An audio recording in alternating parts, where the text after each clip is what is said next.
Paz e bem, meus irmãos e minhas irmãs. Estamos na sexta-feira, depois da quarta-feira de cinzas, dia 20 de fevereiro. Hoje o nosso evangelho é retirado do livro de Mateus, capítulo 9, versículos 14 a 15. Naquele tempo, os discípulos de João Batista aproximaram-se de Jesus e perguntaram: por que nós e os discípulos dos fariseus jejuamos, e os teus discípulos não jejuam? Jesus respondeu: ouvi bem. Por acaso os amigos do noivo podem jejuar enquanto o noivo está presente? Eu vos digo que não, que eles não devem jejuar. Mas dias virão em que o noivo lhes será tirado. Aí sim eles jejuarão. Palavra da salvação. Meus irmãos, minhas irmãs, na quarta-feira de cinzas, ao colocar a cinza sobre as nossas cabeças, nós nos propomos a trilhar um caminho chamado Quaresma, 40 dias, observando os exercícios quaresmais, o jejum, a esmola e a oração. E também as práticas quaresmais, tradicionais em todas as religiões, o jejum e a abstinência de carne. Tudo isso são ritos religiosos que pertencem a todas as tradições religiosas do mundo que vocês ouvirem falar. Esses elementos estarão presentes ali, porque pertencem aos ritos das religiões, como normas pedagógicas ou instrumentos pedagógicos para educar a vontade, a liberdade e também a interioridade de cada homem e de cada mulher. Por isso são exercícios pedagógicos que nos ensinam, nos educam e também nos fortalecem. O grito do profeta Isaías da leitura de hoje, o eco dessa profecia, estará presente em todas as gerações dos homens e das mulheres religiosos, em todos os tempos.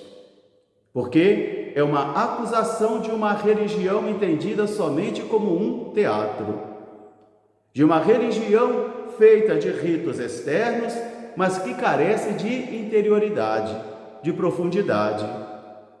Por isso o profeta Isaías é enviado pelo Senhor até o povo com um convite: e levante a voz como uma trombeta, grite e denuncie o crime do meu povo. Eles chegam e se aproximam de mim com jejuns falsos, com orações falsas, com doações de esmolas falsas, somente como ritos externos, e me perguntam por que o Senhor não nos escuta, por que o Senhor não nos atende, se nós somos justos.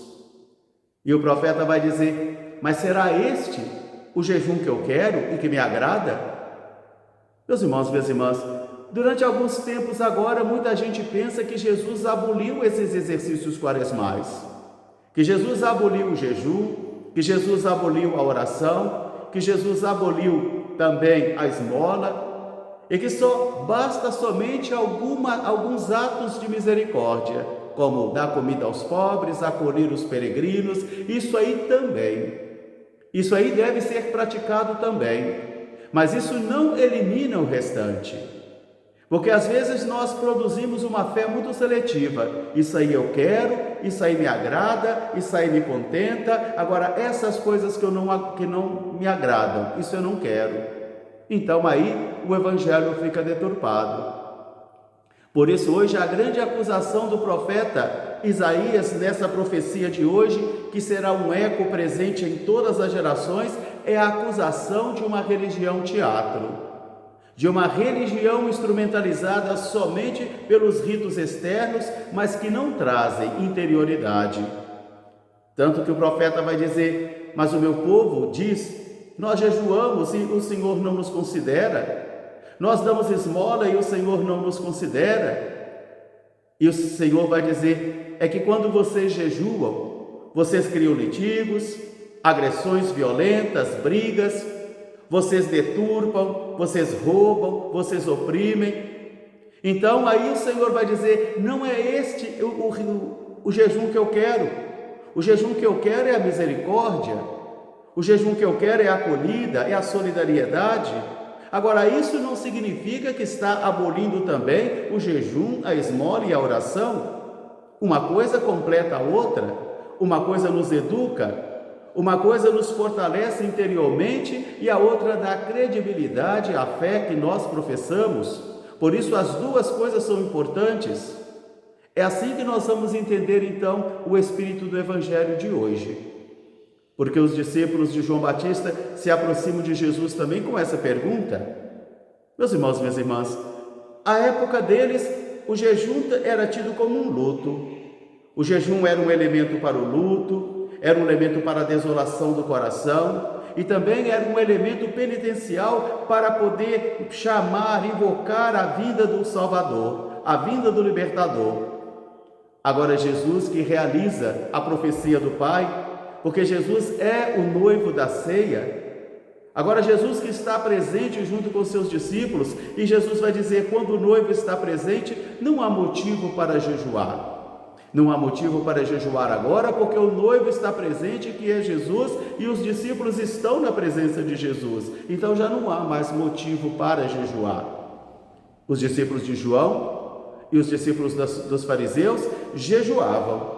Mas quantas e quantas vezes também Jesus vai acusar esse jejum deles de hipocrisia, porque não corresponde às coisas interiores do coração. E isso serve para mim, e isso serve para você, porque todos nós carregamos uma dosagem de hipocrisia. Todos nós carregamos uma dosagem de incoerência. Aquilo que o apóstolo Paulo vai dizer: às vezes eu não faço o bem que quero e acabo fazendo o mal que eu não quero.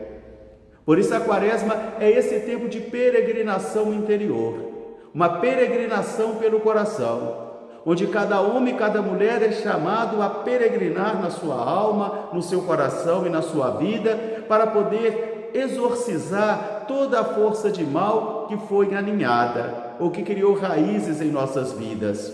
E assim vai fazendo com que a graça de Deus vá pouco a pouco findando, secando em nossa experiência de fé. E isso vai produzindo então a apostasia do coração, a descrença do coração.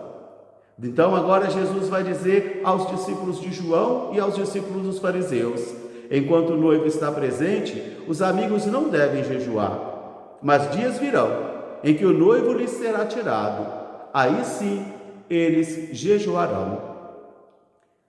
As ideias centrais desses textos de hoje é justamente este eco da profecia de Isaías. O jejum que me agrada é socorrer os pobres, ser solidário, acolher os peregrinos, ser acolhedor e principalmente ser fraterno e solidário, porque é isso que agrada aos olhos do Senhor o comportamento de cada homem e de cada mulher, e não um jejum vazio como um teatro, uma esmola vazia como um teatro e uma vida de oração vazia como um teatro.